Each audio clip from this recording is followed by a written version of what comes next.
présente, je m'appelle Ousseynou Bey, donc je suis documentaliste bibliothécaire formé à l'école de bibliothécaire archive documentaliste et de l'Université Cheikh Anta Diop de Dakar. Donc je suis professionnel depuis 1997. J'exerce ici au niveau de l'ISFAR depuis août 98. waaw it mën nañ dem.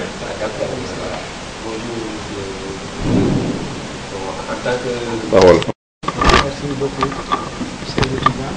C'est avec un plaisir que je reçois ici dans la bibliothèque. Et je remercie l'initiative de recruter vraiment donner une visibilité à ce que nous faisons dans cet établissement. Et nous sommes vraiment très reconnaissants. Maintenant, par rapport à la bibliothèque, je l'ai trouvée ici. Moi, j'ai pris fonction depuis 1998. Donc, c'est une bibliothèque spécialisée dans le domaine de l'agriculture, des eaux et forêts et de l'élevage. Les filières corps, donc ici au niveau de l'histoire, l'ex-commissaire de Bandé. Maintenant, le fonds documentaire est évalué à pratiquement 3000 et quelques documents. 3000 et quelques documents, dont presque 800 à 850 mémoires de fin d'études. Concernant les mémoires d'études, on n'a pas le nombre exact, parce qu'actuellement, avec les étudiants de troisième année, il y a un certain nombre de mémoires qu'on a traité à gauche et à droite. Donc, après, c'est dans la fourchette entre 800 et 850 mémoires de fin d'études qu'on capitalise.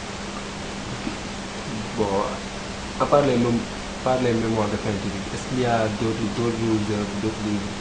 Oui, il y a les documents, il y a des ouvrages spécialisés également, mais aussi des revues qu'on acquiert surtout par le biais du CTA, de la FAO, mais quand même les périodicités posent problème. Il y a pour certaines revues, ça fait plusieurs années qu'on ne les reçoit plus, mais quand même pour certains, ils continuent d'arriver. Comment s'organisez-vous pour l'entretien des livres et des mémoires? Bon, pour l'entretien, je dirais qu'il n'y a pas encore ce facteur-là. C'est vrai, de temps en temps, on est confronté à quelques détériorations de documents. Mais pour l'instant, le système de reprographie n'existe pas ici au niveau de l'établissement. Maintenant, on se débrouille tant bien que mal à faire recoller les documents qui ont vraiment eu une certaine détérioration. Mais sinon, pour l'autre, surtout par rapport à l'infiltration de l'eau en période hivernale, vraiment, c'est des documents qu'on ne peut pas récupérer et on est obligé de les délaguer. Tant que, comme ici, c'est une école de formation agronomique, de filière agriculture, l'élevage et la foresterie, est-ce que vous sentez la présence des étudiants pour venir consulter les œuvres qui sont là? Effectivement, les étudiants, on les reçoit, mais c'est en fonction de la période de l'année en cours. Par exemple, présentement, il y a un grand rush au niveau de la bibliothèque, parce que pour les troisième années, c'est pratiquement la fin du cursus avec les mémoires de fin d'études. C'est vraiment le grand rush, quoi. Depuis quelques jours, on est débordé par rapport à ce phénomène-là.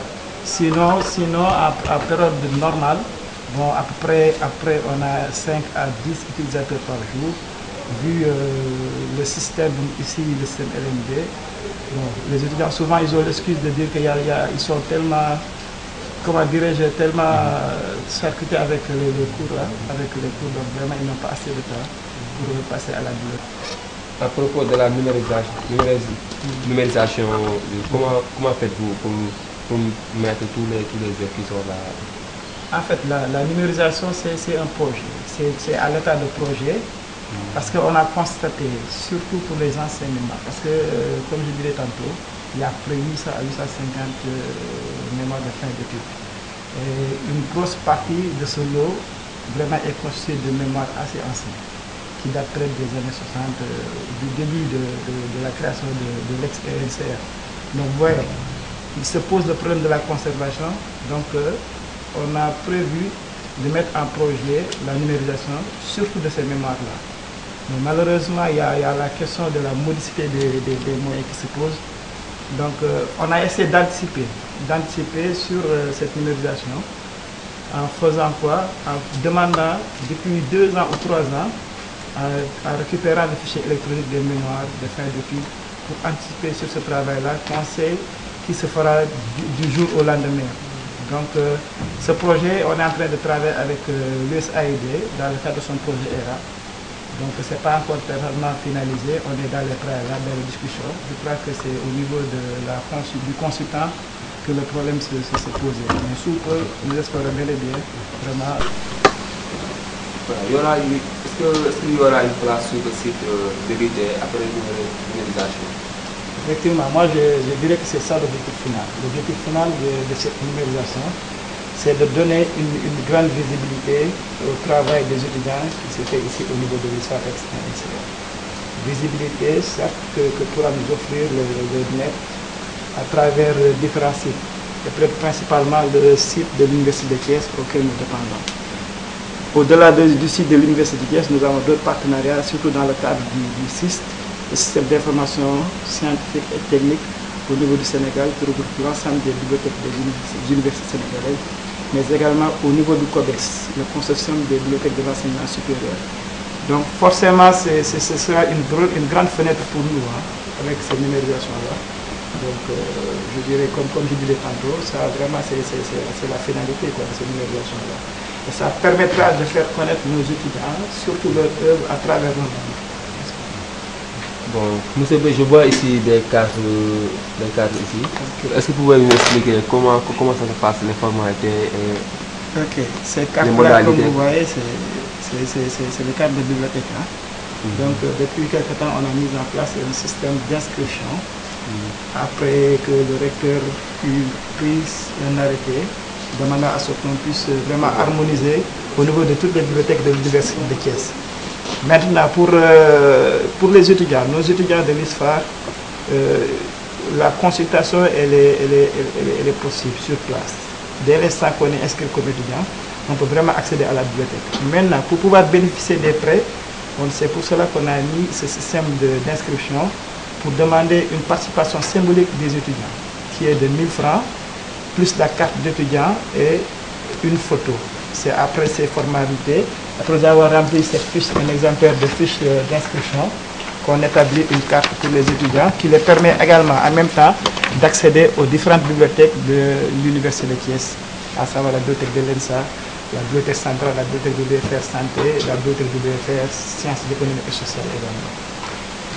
Maintenant, pour les modalités d'accès, comme je disais tantôt, c'est un système accès libre. Donc, c'est juste pour permettre aux étudiants de s'habituer à la recherche documentaire d'eux-mêmes. Donc, c'est pourquoi on a mis ce système d'accès libre-là, vraiment pour leur permettre de se mettre à l'aise au niveau de la bibliothèque, avec un classement alphanumérique qui est assez simple pour leur permettre vraiment d'accéder directement à l'information documentaire. Je vois ici, pour la gestion, je vois ici de nombreux livres et je ne vois pas assistant. Comment tu vas gérer? Bon, malheureusement, ça, je dirais, c'est la table de cette bibliothèque. C'est vrai que c'est assez difficile sans assistant. Comme je disais déjà tantôt, donc, par rapport aux différents projets qu'on a, la numérisation, et au-delà même de la numérisation, nous avons aussi l'informatisation du fonds documentaire. Et ça, c'est un grand travail de secrétariat que je fais également moi-même. Bon, heureusement que j'ai ces compétences-là en informatique, des trucs comme ça. J'y m'y mets. Mais malheureusement, c'est la cause. Il y a le retard dans l'exécution des tâches, puisque je suis seul dans ce service-là. Donc l'idéal serait de mettre une assistante ou un assistant. Mais malheureusement, à chaque fois qu'on sollicite les autorités, c'est le problème des moyens qui se pose pour le recrutement. Ou bien même, je ne sais pas, pour des temporaires, quelque chose comme ça. C'est plus la question des moyens qui se pose au niveau des autorités. Mais est-ce que rencontrez-vous des difficultés avec les étudiants à propos des livres, quand la dette est expirée? En fait, des problèmes, je ne dirais pas. Je ne dirais pas dès l'instant que, généralement, ici à l'ISFA, je dirais on est une fois. Ça, ce facteur-là également, vraiment, ça tient beaucoup. Et moi également, c'est un facteur auquel je tiens beaucoup. Généralement, les étudiants, pour la durée du prêt, ils dépassent des fois. Ils dépassent une semaine de plus ou 10 jours de plus. Bon, là, je dis que c'est toujours compréhensible. Et de temps en temps, ils ont toujours de beaux excuses. Donc, finalement, je ne tiens pas trop rigueur quand même. Je ne tiens pas trop rigueur, mais quand même, il y a un règlement bien défini. par rapport à la durée du trait.